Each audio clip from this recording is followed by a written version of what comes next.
Hey everybody, how you doing? Let's see. It's been a long time since I did this show, especially without a co-host. Wanted to see if there's a better way I could do this.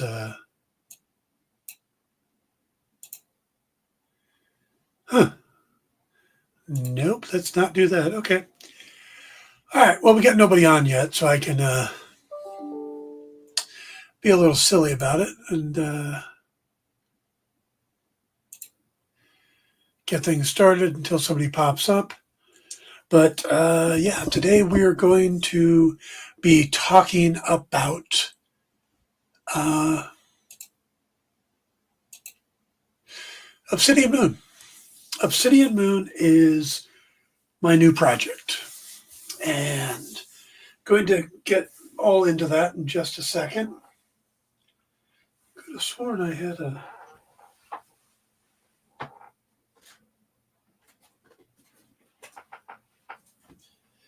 I'm just confusing myself. Okay. Well, somebody's out there. Let's see.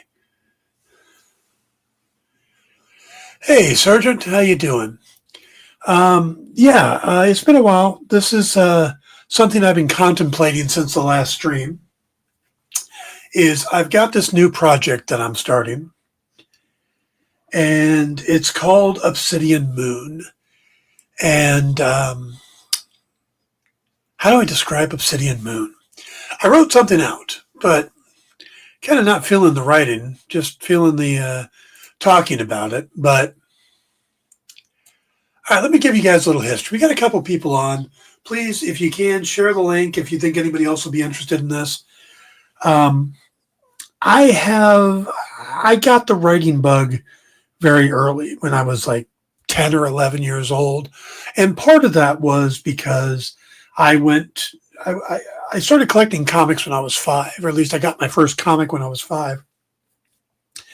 And when I got to that age, 7, 8, 9, 10, I started trying to draw my own and draw characters and started putting together my own comic series. I had this idea of a world called Avalon where these robotic alligator-like creatures were taking on these robotic vulture-like creatures. And that's what I was coming up with when I was young. And I got taken to my first convention, and it was in the basement of the Biltmore Hotel.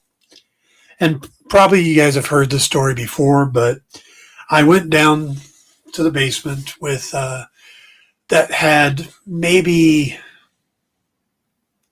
20 vendor tables and a couple guest tables. This wasn't the kind of conventions we have nowadays where, you know, everybody from every TV show is showing up and the studios are showing up. This was an old school 1980, 1981 convention. And the guests that I remember were Walter Koenig from Star Trek, Carolyn Monroe, who had just done the Seven Voyages of Sinbad and was in the upcoming James Bond film. And this artist that I really didn't know about named Jack Kirby.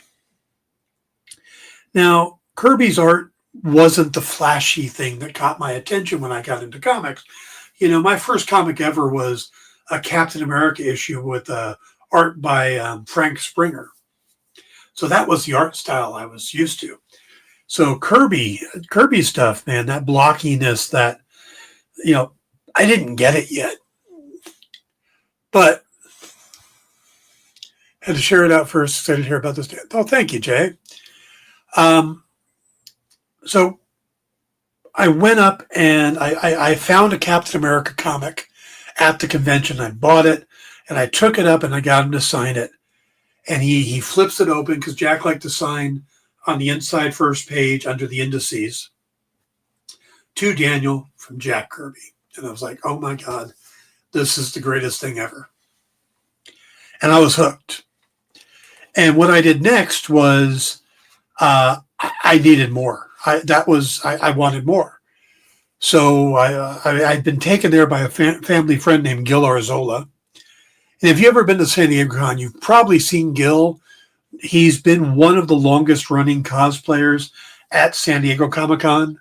He always dresses up as Homer Simpson. Lately, he's been doing Surian Homer Simpson. But hey, Ed, good to see you. So Gil took me to this convention, and he said, well, he's got this series he just did called The Black Panther. You'd probably be able to find that here.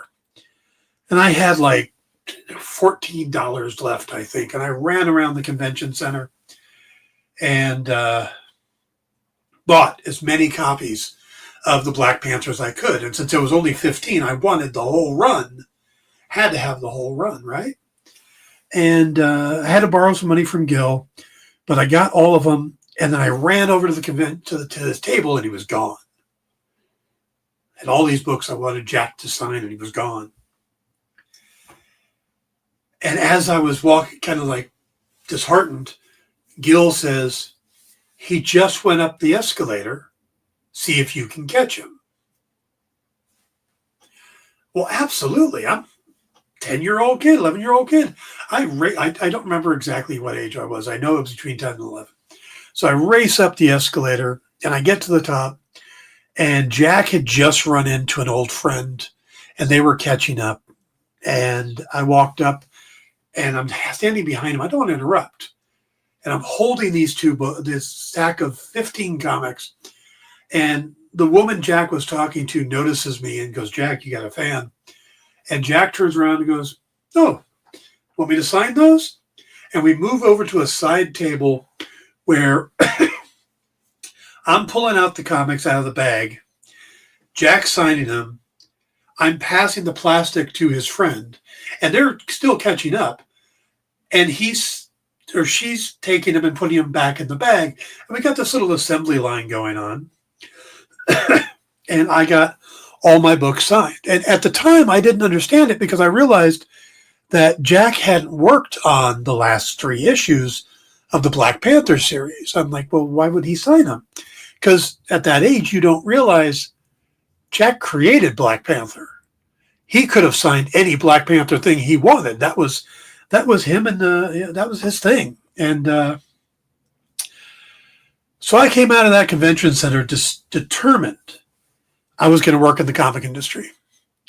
And it was shortly after that I also realized I can't draw well enough. Now, I draw decent.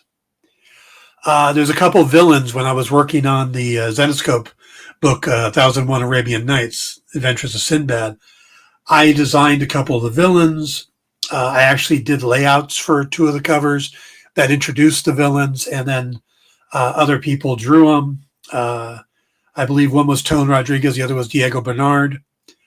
So from that point of view, I can draw a little, but I can't draw comic book worthy.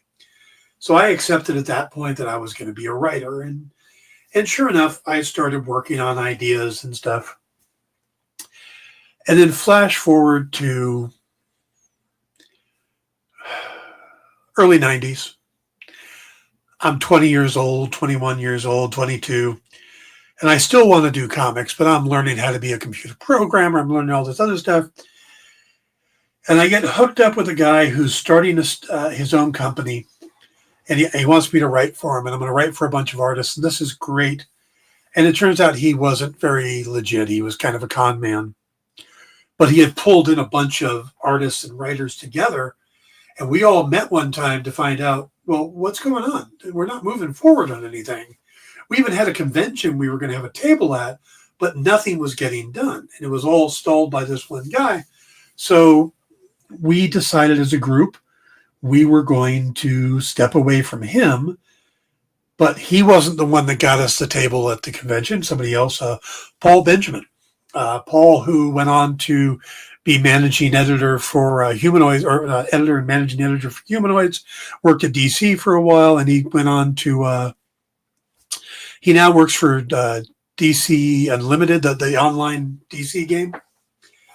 Paul was with us, and there was a few other people, but we decided we're going to go out on our own, and I got kind of moved up into a boss-like position, but my thing was I was a writer. I wanted to write. And one of the projects I came up was called Bloodlust. And Bloodlust was interesting because I looked at it as my version of the X-Men, but instead of using mutants, I used supernatural creatures. I had a vampire. I had a werewolf. I had another vampire. I even added a zombie at one point. And this was my kind of telling of life and dealing with bad guys and stuff, but using the supernatural as the power source. And I didn't realize at the time that this was a genre that, I don't know if it was that popular at the time, but it kind of grew. And it's now called urban fantasy. Books like the Dresden Files are considered urban fantasy. The TV show Supernatural, Buffy the Vampire Slayer, those all exist in this urban fantasy setting. And I didn't realize that I not only enjoyed the urban fantasy setting as a writer, but that I would keep coming back to it repeatedly, many times over the years. And about 6 months ago, I sat there, and I've done a lot since then. Bloodlust, some comics came out. I'm going to talk about those. The Lucius Fogg series came out, also urban fantasy. I've pitched some TV shows. I have 2 screenplays for pilots that I wrote, or pilots I wrote. And all of these fall in the urban fantasy world, but they all kind of exist in this same universe. You know, they could interact. And that's what clicked. Well, I was trying to figure out what I should do next. I have this project called Unravel that I love. I love the premise of. It's one of the easiest premises to pitch. And that's the thing about these. These are usually the easy premises to pitch, which is another sign that I think they're good, is that when you don't need more than a sentence, you've got something there. Well, should I write a novel of Unravel? Because I'm not getting a lot of comic stuff right now. I'm not able to get out and really hit the con circuit and do the schmoozing and stuff. You know, I've done some stuff, but not really at the pace I want to do. So I thought, okay, I could do an Unravel novel. Or I could go back to Lucius Fogg, because Fogg has always been kind of one of my favorite things. And I have an idea that I want to do with Fogg. And part of that includes moving the character to a modern day. And I already had that built into the series, the conceit to make that happen. So I had that in mind too. I even have a title for that one that's going to be called Chaos Game. And it just kept going from this, like, okay, do I do that? Well, and then there's Brawl, and then there's Poseidon's Wake, and there's still, Bloodlust is still out there if I ever want to go back to that. And then I had this idea for Forever Shadow. And I know that sounds like a lot of names I'm just throwing at you guys, but there's a reason for it. Because I had the idea, what if they all existed in the same universe? What if they could start interacting? What if instead of doing this novel than doing that novel, or what if they were all part of the same thing? What if the next Lucius Fogg book was part of this overall universe? And then if I come along and I do Unravel, hey, Jason. By the way, folks, Jason there's somebody you should be following on Facebook because he's part of this. So I'm going to get to that, though. So if I do Unravel, and then I could swing over and do Poseidon's Wake. I could do Brawl. I could start doing these, and I write fast. So doing 3-4 novels a year is doable if I can start getting a return on investment. If I can get these out there and get people to like them. And then, all right, so how do I do that? So that's what part of this is. Part of this is getting getting Obsidian Moon launched. I mean, that is a huge part of it.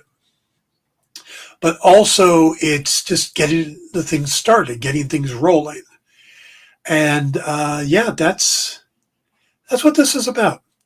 That is the gist of this, if you'd like, because Obsidian Moon is my urban fantasy universe that is going to involve all of these properties that I have been working on for 30 years.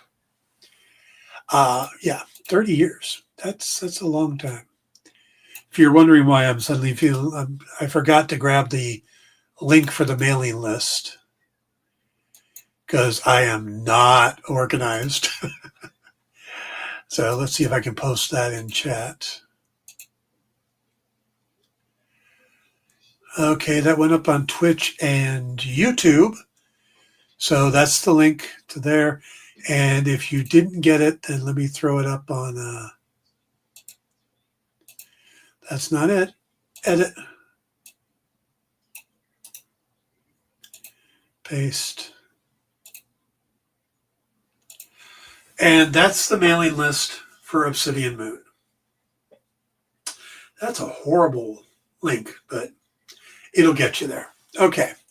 So let me tell, so the plan is that these books will start and live on their own. There was a bug. And grow until eventually to this big event, the Obsidian Moon. And the Obsidian Moon is going to be this crossover event that will pull everybody together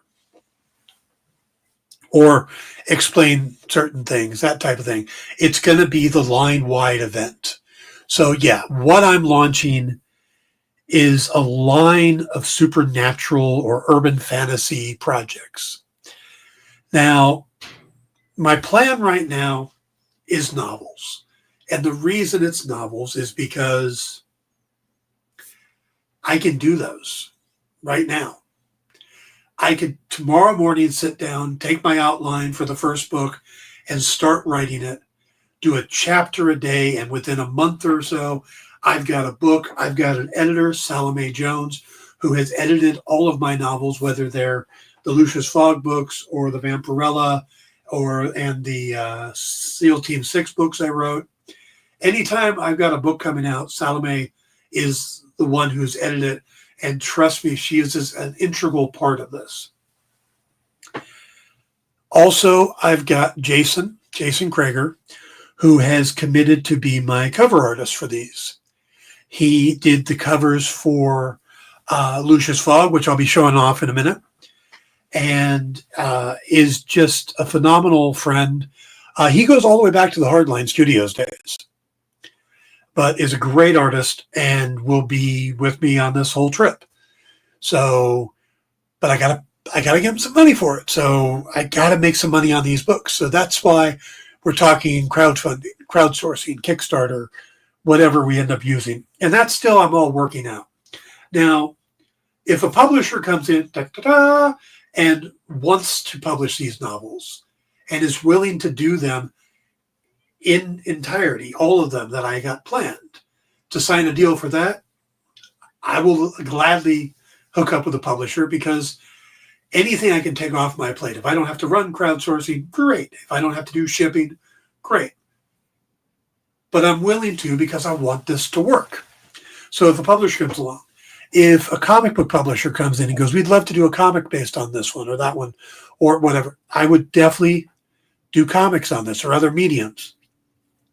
But this is where I'm starting. I'm starting with what I can control, what I can actually make happen, where I don't have to. Thank you, Jim. Jim Beard, my former Popco the Writer's co-host and editor and writer himself for Becky Books. Jim's a great guy, so check out Becky Books. So yeah, that's the plan. That is just to sit down and start writing again and crank on these books until it becomes second nature. and build up an audience. That's the other key is I've got to build up an audience so that I've got you guys out there. I've got you guys who not only are willing to follow along and get these books and stuff, but also maybe tell your friends, that link for the the mailing list. Now, I'm not going to flood you guys with stuff. I'm not going to like every day send you something. It's going to be when I have something important to tell you. I'm not going to advertise it. I'm not going to sell your links or anything like that. Promise. That's just all this is to keep you guys informed. Also, I'll be doing some of these things. I'll be doing more conversations. Hell, I might get on here occasionally when I'm writing and talk to you guys as I'm writing the books. So if you guys are interested in that, let me know. But let me go on to the important part. Let me tell you about the different titles, because that's the thing is that these are far enough along creations that, oh man, I didn't even know that was there. Sorry, guys. It's my lamp I use for painting. I didn't realize I had left that there. That these are far enough along, I can talk about them. They're existing properties. There's versions of them out, some of there even. One of them is called Bloodlust. Bloodlust was the first comic it wasn't the first comic I published. We ended up doing a book called Creepers. But this was the first one I had planned to publish. That's a whole nother story why this Creepers came out. But so let me show you. Bloodlust came out in 1999, drawn by Bobby Breed, another very good friend of mine, written by me. And we put out 2 books. A third one was planned, but this was the late 90s, so an indie company putting out black and white books just didn't take off. But this was the first cover. This was drawn by Walter McDaniels, who you probably know from doing his run on Deadpool. Walter was, again, an old friend of mine who used to sleep on the floor in our studio for a while. I did the color work on this. And this was, it looks a lot like Adrian Paul now that I look at it. But yeah, this was Bloodlust number 1. Bloodlust number 2 was done by Tim Vigil. And this one I have to thank Jason for, because Jason's old friends with Tim, and he got him to do that. And I remember having a short conversation with Tim Vigil, and I said what I wanted roughly, and that was it. I got exactly what I wanted. I love this book cover. Also one I colored, so I was excited about that.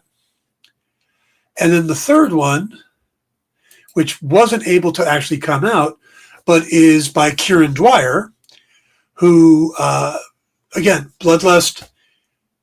Well, I'm going to have to tell you what Bloodlust is about, right? All right, but I wanted to show you the pictures so you guys know that there's stuff going on there. Yeah, Jeff, Bloodlust is that old. It's like I said, this was the first of the projects, and I thought of it in 1994.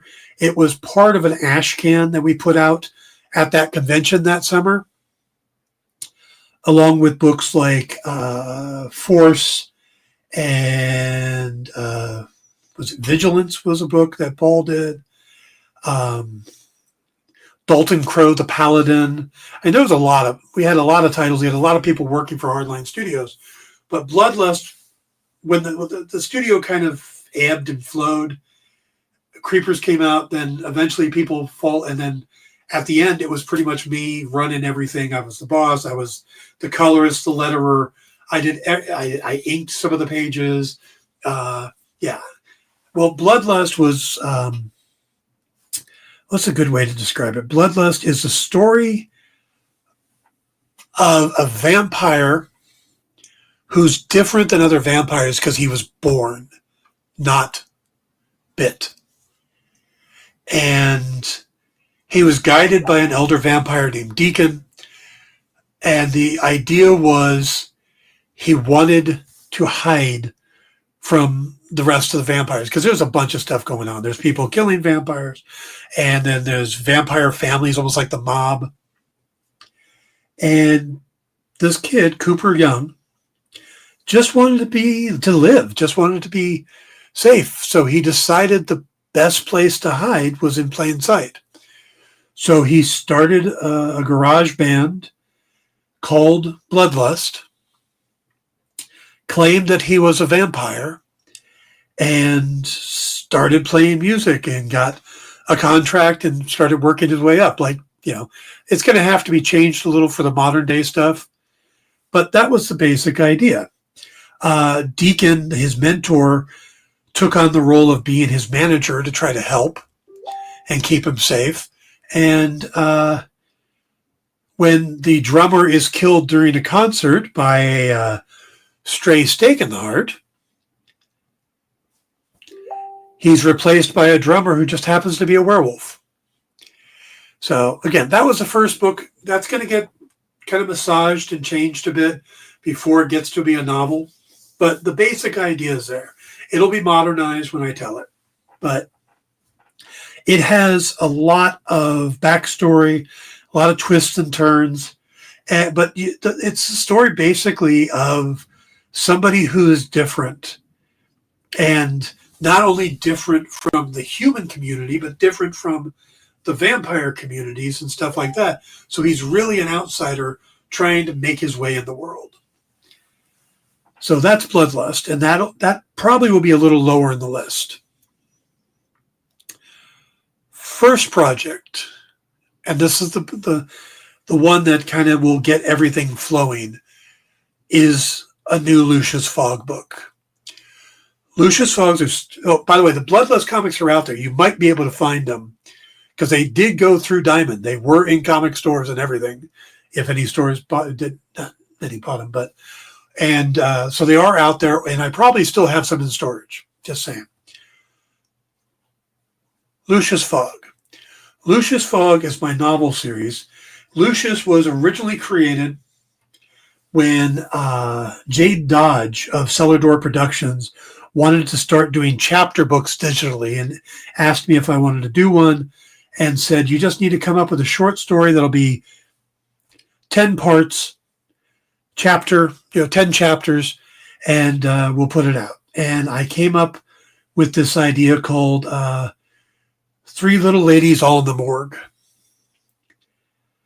And it was, I took two things that I loved, Nero Wolfe and Doctor Strange, and kind of merged them together into this film noir style or, pulp detective thing.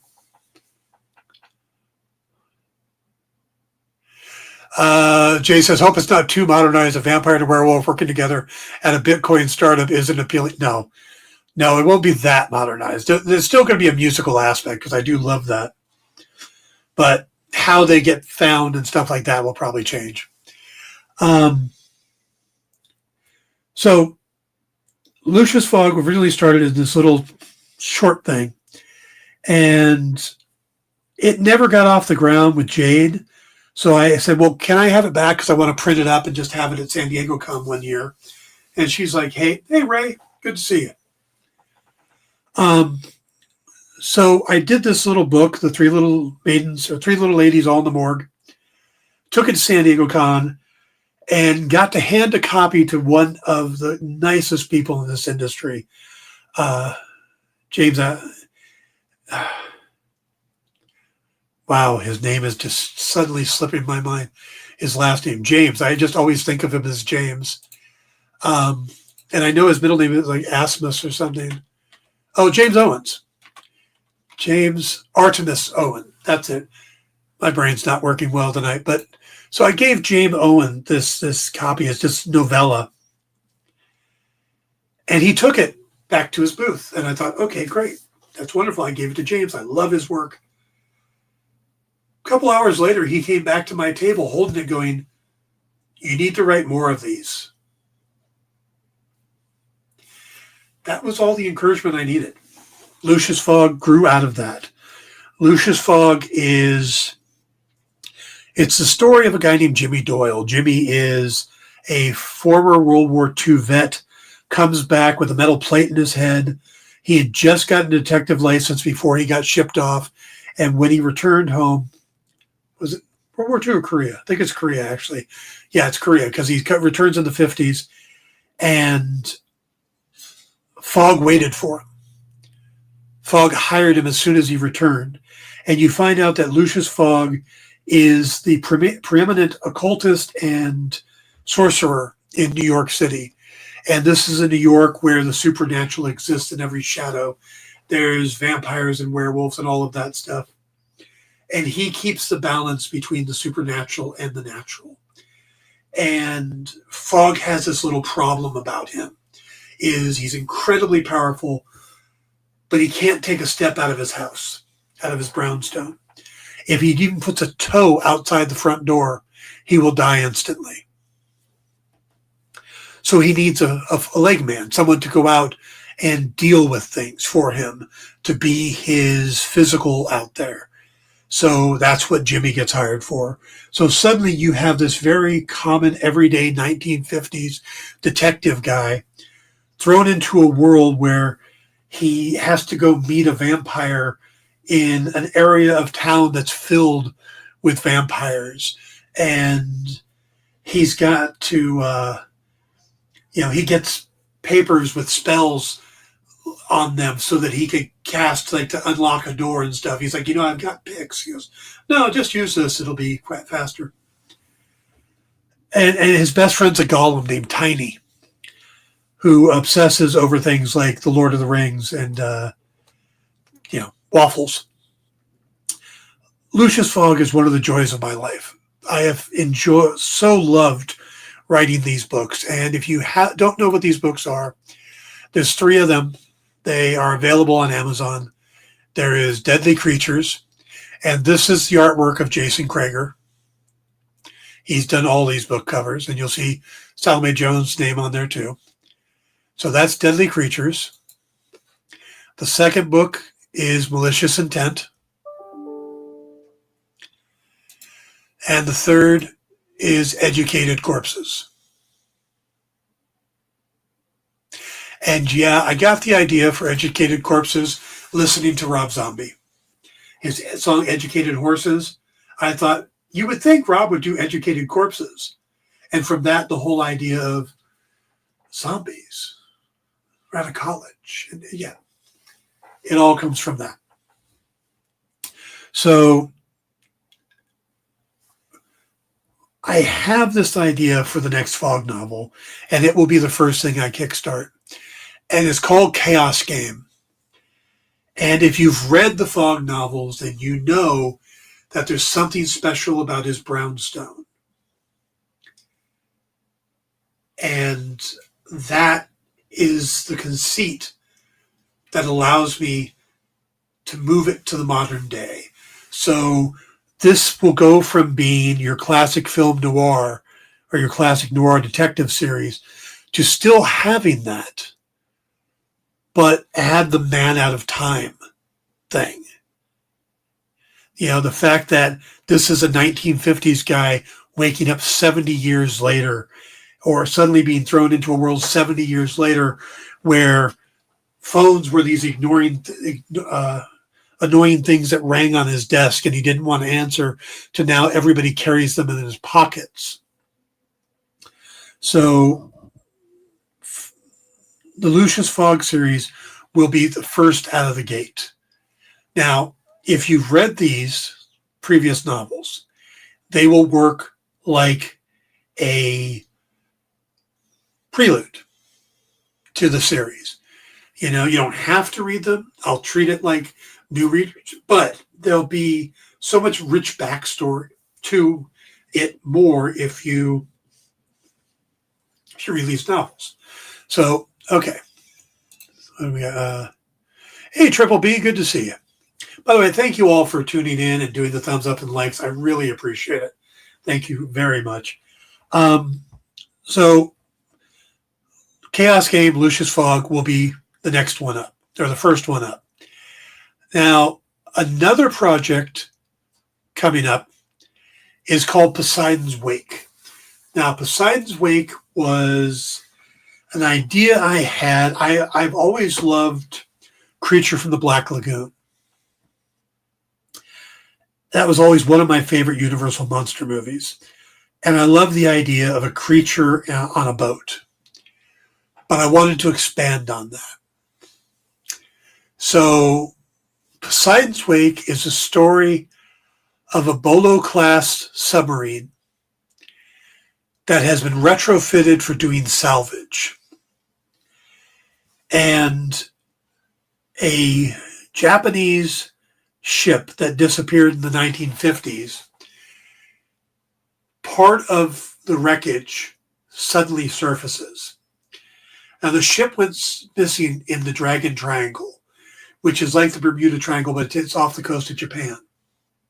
When it comes to the surface, and I can show you what that looks like because this was going to be a comic, and Mark DeSantos was going to be drawing it for me, so we had some pitch pages put together. This is rough seas. Somebody goes overboard. They are trying to rescue them. As you can see, wicked tuna stuff. And then what they actually pull back in isn't the missing guy. It's the skeleton, long dead skeleton that has part of a life raft from the missing ship, a ship that's been missing for a very long time. So a group similar to the Discovery Channel, not Discovery Channel for legal purposes, puts together this documentary crew. They put it on board of the salvage ship, and they're going to film the search for this missing ship in the Dragon Triangle to try to get answers. And a lot goes on with this ship, including some sabotage. And while they're on the bottom of the ocean, something gets aboard. That's Poseidon's Wake. That's likely going to be a one-shot novel because I haven't really decided what else to do with that setup, but it's a story I want to tell. It fits in this universe, and it also fits to driving towards Obsidian Moon. So Poseidon's Wake will come out. Another huge story for me is Unravel. Unravel, the elevator pitch for it was simply CSI meets Frankenstein. A patchwork man is discovered by the NYPD, and each part of his body is from an unsolved murder. He is found by a relatively new CSI agent and a has-been detective, and they are given this living creature named Adam now to try to put all these cases, these cold cases together and figure out what's going on, solve them along with the mystery of who put this guy together? How is he even there? A lot of politics in this one, a lot of conspiracy. Now, originally, it was going to be a comic as well. It actually got picked up by Shadowline. Jim Valentino loved it, but we didn't market it right, I'll be honest, because we didn't put the part, the Frankenstein part, the CSI meets Frankenstein. We pitched it as just a standard cop type thing, and it didn't get enough attention. But we did have some covers. Tone Rodriguez was going to do the covers. Guillermo Solani was doing the interiors. But as you can see, that was cover 1. This was cover 2. It was going to be a 4-part series. And then from there, things changed on Unravel. I started working with a producer, and he wanted to put together a TV pilot. I gave him the idea of Unravel, and I wrote a TV pilot, an actual done script. We even did a table read at one point just to make sure it sounded good. The biggest problem this had when it was being shopped around was it was around the same time that I can't remember the name of the show, but the one with Jamie Alexander where she was covered in tattoos, that came out. And they felt that there was a little too similarity between them. So where it started to get some traction, is what killed it off. But Unravel is another story that's dear to my heart. I really want to tell. That'll definitely be a multi-part novel series. That'll be another big one. So Unravel. There will also be Brawl, and Brawl might seem familiar to you guys if you read the Lucius Fogg novels. Because Brawl was this idea I had, and then it was going to be a comic. Blind Spot. Yep, that's it. Thank you. Thank you, Ed. Brawl is this idea of what if you met this beautiful woman, absolutely gorgeous, and she's way out of your league, but she's going out with you, and then she invites you to her house after a couple dates, and you go, and you find yourself a little overwhelmed by the alcohol. And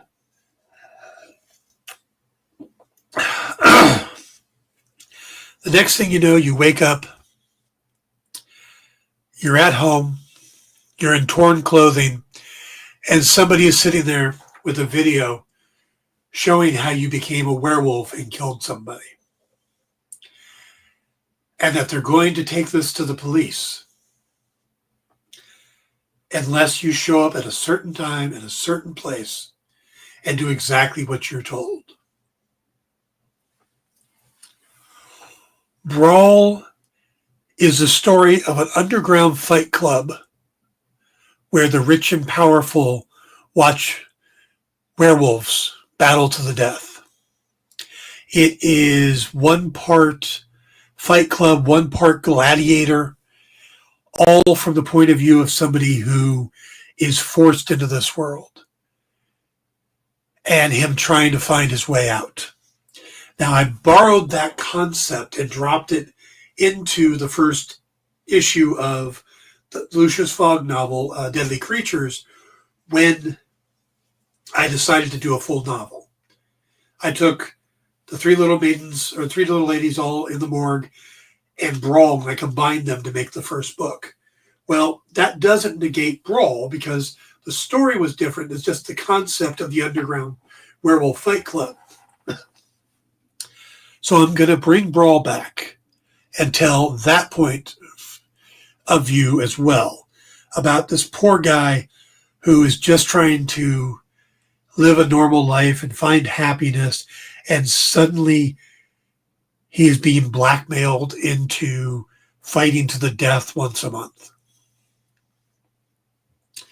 So that'll be interesting because that'll be from, like I said, a little bit Gladiator, because these guys, as they do better, they're treated well and stuff like that. So it's going to be an interesting world to explore. So that's Brawl. And there is one piece of art to go with Brawl. This was another Tone Rodriguez cover he did for me.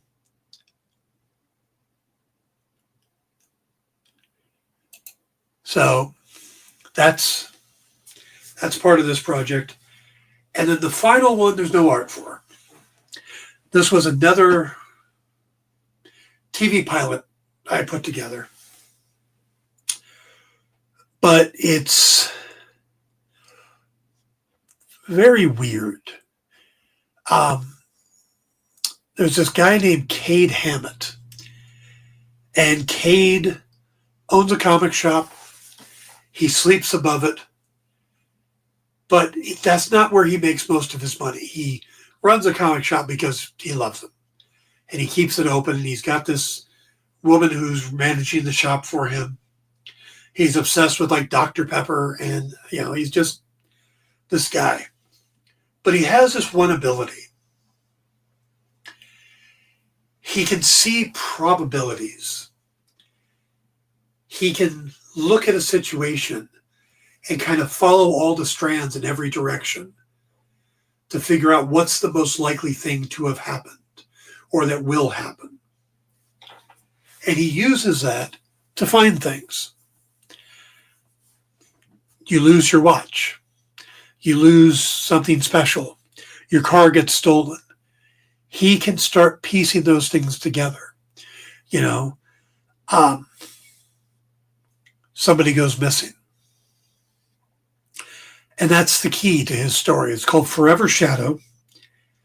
And the start of it is him basically being offered two cases. One is the mayor has gone missing. The other is this little girl has gone missing from a bad part of town. And Cade says, to hell with the mayor. There's plenty of people looking for the mayor. And he starts looking for this little girl. And he uses his ability to go back to where she was abducted to start trying to piece together the evidence. How could he, where was she taken? How was she taken? Okay, well, if they did it this way, then the vehicle would be on this camera, that type of thing. And he pieces those things together. And he starts trying to track her down. And when he does, he finds out that she is part of a very unique ritual. And he interrupts that ritual. And doing so, he ends up with a very dark passenger. He ends up with a demon inside of him. Kind of a Jekyll and Hyde situation. As long as he's awake, he's in control. But if he goes to sleep, everything changes. His forever shadow comes out and does some very wild things. Now, Cade has to figure out how to control this creature inside of him, so he can even get some sleep, why it was put inside of him, how to get rid of it, and what these people were doing in the first place.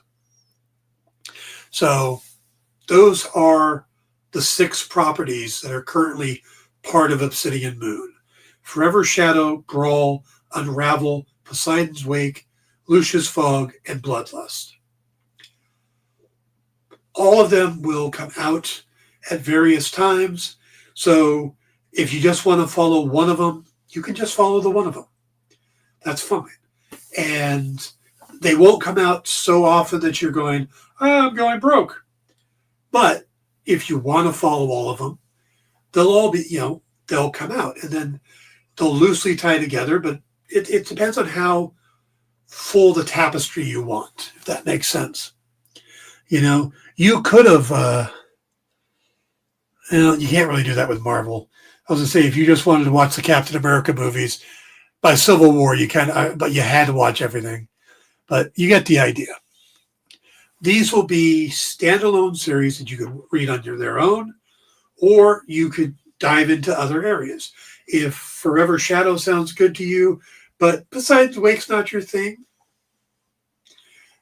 when we get to the big events, it'll all still make sense. So, yeah, there's a lot going on. This is a huge project I'm going to try to do. I want to kick it off after the new year. I've already started the outline for Chaos Game. I'm still looking for someone to help me on the Kickstarter or crowdsourcing side. I've had some people's names given to me, or I have to get into that. But there's a lot to figure out there. Do I do them just digital books? Do I do printed books? How do I, where do I go?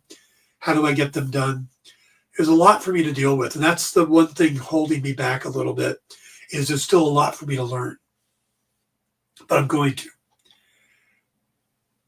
Because I want to do this project. I'm a storyteller. I've been a storyteller my whole life. I need to tell these stories. And if this is the type of thing you want, then I want to write them for you. So that's where I'm at. That is what Obsidian Moon is. It's 30 years in the making. from Bloodlust to writing the first Lucius Fogg novella to coming up with Brawl and Poseidon's Wake and Unravel and the more recent Forever Shadow. And that's not to say others won't come into either as well. In a lot of ways, this is my dark universe. Remember when Universal was going to launch a dark universe, and it was going to be the Tom Cruise's Mummy, and then Johnny Depp's Invisible Man, and I think Benicio del Toro was going to be in Werewolf. And I mean, they had this whole thing planned, and there was a Dracula something or other with Luke Evans that could have become part of it. That's what I'm doing, but I'm not doing it badly. Yeah, there's an egotistical move, huh? I'm not telling the same story. I'm not going to just try to tell what's already been done. These are unique stories around a Jekyll and Hyde-like creature in Forever Shadow, a Frankenstein-like monster, Frankenstein monster-like character, but a patchwork man is still a patchwork man. A possessed person is still a possessed person. It's just telling them from a more modern, darker, or twisted point of view, told from a modern day writer. A lot of that stuff, when it worked, it was told from the people of that era. They were modern stories at the time they were done, but we're in a different era. And you want things to be a little deeper, a little less superficial. You want to get more into the backstories and what these people feel like. And that's what I'm going to do. That's my plan. Patchwork zombie brought back to life. Yeah. By the way, I know I've told this stories before, but there's a character in one of the Lucius Fogg novels that I think his name is Ezekiel Stone. It's been a while since I've worked on them. He's Jimmy Doyle's detective mentor. He's based off of a character that I created in a short story I was writing called the Stiff Dick. And the Stiff Dick was about a zombie detective. And I was in a convention in Arizona, and we were talking about zombie stories. And I had an entire convention room full of people turn against me and then win them back. And how they turned against me was talking about zombies. And I said, well, basically Jesus was the first zombie. And I lost everybody. Even Arthur Saddam, who was sitting next to me, leaned back and went, "You're on your own." And then a little while later, I said, well, I am working on this detective story about a zombie detective. And I said, but I shouldn't say what the name is. And Arthur's like, oh, no, say the name. You can't get into worse trouble. And I said, the Stiff Dick. And they all laughed, and I had won them back. So there's your lesson. Don't talk bad about religion. Work blue. It works fine. So, okay, guys, any questions? Anything you guys want to know that I didn't cover? Please sign up for the mailing list if you would. It would help me. The bigger the mailing list, tell your friends about it. Because, again, I'm not going to flood it with messages. I'm just going to tell you guys what's important. I will come on here and do shows talking about it. Like I said, I may actually sit down and write live. Little backstory on something else real quick. The first Lucius Fogg novel was written live on Twitter, which is why I hate the fact that Twitter is dying. I would get up every morning and write a chapter in the 140 character limit or whatever it was at the time, and just write it out. And at the end, I would copy it and drop it into a Word document and then edit it into format for writing. And it's out there way, way back. But the first Lucius Fogg book was written live. People could watch and talk to me while I was doing it. And I would go, I need a name for a character. And I'd look at my feed and people would suggest names. And that's how it would went in. So there's a good chance that I will pop up and actually work on some of the stories live and talk to you guys while I do it. Let's see. Ed says, if everything goes as you hope it does, how long do you think it will take to get to Obsidian Moon? I think it's going to probably take, I'm going to say 3 years at this point. Just putting the books out like 3 a year. If I can speed that up a little, but I want to build the stories. I want to get a couple of each. So it may be a little longer than that, but it's not going to be like, well, here's one of each and bam, there's Obsidian Moon. There's some groundwork to be done, stuff like that. So, but yeah, Obsidian Moon is the event we're going to be building towards. Jay says, I might have missed it, but is this a bigger threat to bring the characters together, or is just the characters show up when needed for the story? That's what Obsidian Moon is.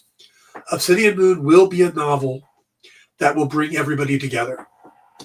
And there'll be clues in all the other books leading towards the event. It will be the Avengers movie of this.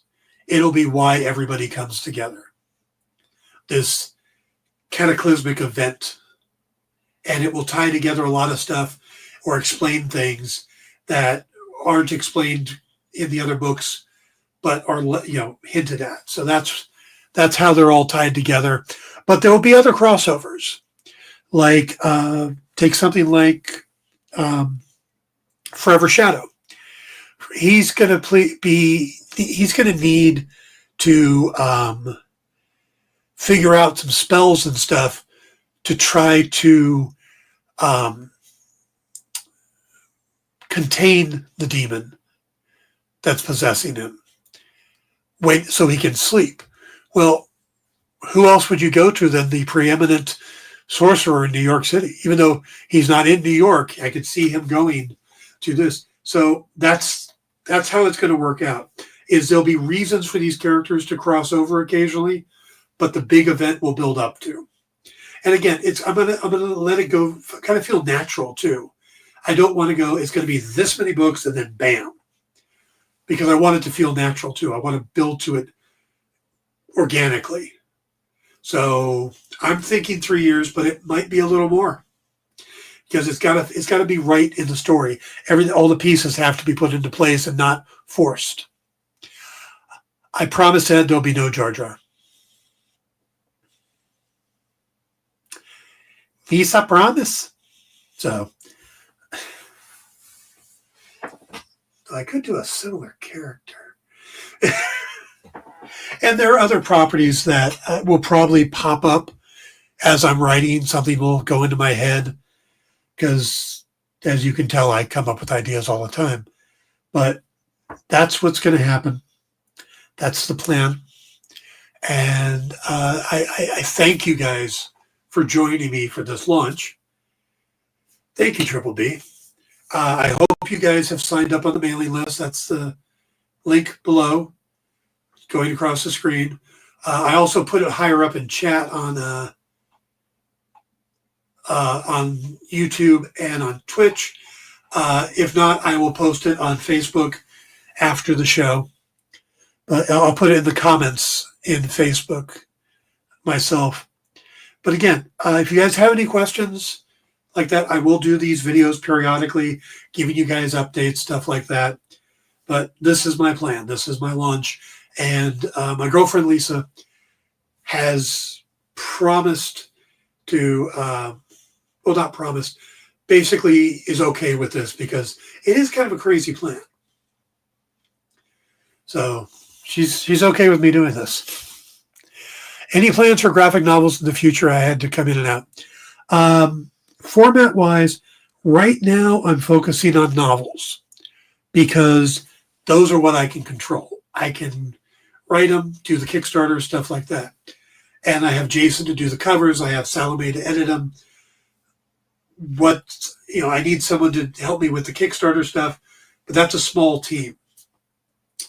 Going into comics and graphic novels, which I want to do, involves bringing in artists, bringing in people who are going to have to put a lot of effort into a project, asking Jason to do a cover and then kickstarting it, and then getting money for him out of the Kickstarter. That's fine. Asking an artist to do 22, 48, 100 pages for a graphic novel, that's a little more.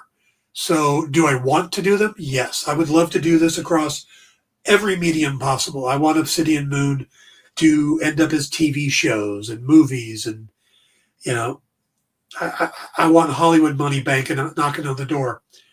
But right now, novels is something I can make happen. But if a book publisher comes and says, we like this idea, we want to put them out, I will have that conversation. Because if I could do them without Kickstarter, and I can actually put them in bookstores and get the marketing behind, from an actual publisher, I'm going to go that route. But I will let you guys know, and I'll make sure it's a publisher who's willing to do the big plan. If a comic book company comes along and goes, well, we'd like to try this. Let's, can we make a comic out of Unravel? Can we make a comic out of this? Again, I would want to write them to make sure that's what I want to say, but yeah, I would be willing to do that. So if Nick Barucci sees this, or Matt Hawkins, or Philip Sablick, or I'm trying to think of the guy that just took over Mad Cave. I mean, I know a lot of publishers, so if any of them want to talk, I'm open to listening and would love to do these as comics as well, or graphic novels. But so novels is my plan. And again, I expect that early in 2025, we'll get this thing off the ground. I'm going to start writing before that. I want to have the book done before I do the first Kickstarter. I write very fast, by the way.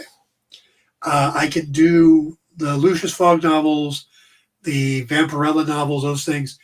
I can do in 30 to 45 days, given I don't have an insane outside workload of other projects I'm writing. So doing 3, even 4 novels a year is very possible. More so if I can build up an audience that's going to bring in enough money to replace my income, and I could walk away from other stuff. But we shall see. Right now, I just want to make sure that we kickstart enough to cover the printing and to cover the people who are working on the project with me, and maybe give me enough to buy a pizza. Side of breadsticks. Yeah, I'd like that. That's asking too much. I don't think that's asking too much. All right, guys, let me just one last, any other questions, comments, suggestions? Any creatures that I haven't talked about yet that you're like, oh, that needs to be in there? You definitely need Shuggoth from you definitely need more Lovecraftian stuff, But I am open to ideas, suggestions. And again, if I'm on here one night and I'm writing with you guys, I will be asking for stuff like names and stuff like that. Pizza Hut's a good place to order pizza and breadsticks. You know what? I had moved away from Pizza Hut and been going to Domino's for a while now. And then recently ordered Pizza Hut again. And I don't know if they improved or it's because I was gone from them for a while. Really loved the stuff from, so I'm now kind of shifted back towards Pizza Hut. But damn, they're expensive. Buy some books. Oh, and if you want to get a jump on this, if you want to kind of get into the reading, one of the things I'm going to do is when we hit 1,000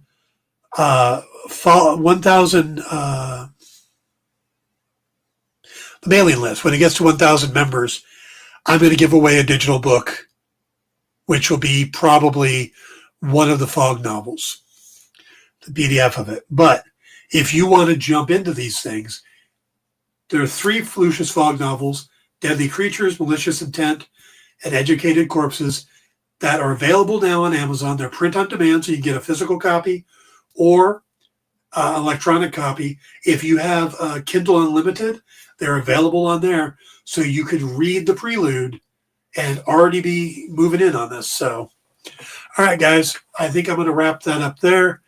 Triple B says, thanks, Dan. I'm going to have to think of some really good names for you. I appreciate that, Triple B. And again, everybody who signed in, thank you so much for coming. It was really great. I appreciate all the thumbs ups and stuff. And please sign up for the mailing list, and I will see you guys very soon. I will be on the Dan Wickline Show on Thursday, and I'm not sure when I'm going to come back here, but if I don't see you guys on the Dan Wickline Show, please have a great Thanksgiving. I won't be doing a show on Thanksgiving, but I will come back and do another Sunday night show soon to let you know how things are going as I start writing. So, Jeff Linewick, a writer of urban fantasy, sucked into his own work too close to reality. Well, besides it being really close to reality, my brother's name is Jeff.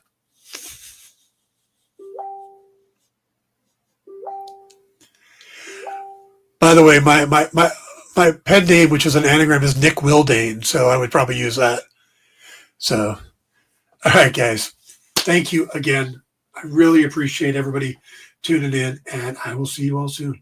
Have a great Thanksgiving. Take care. Be kind to each other. And read. Read.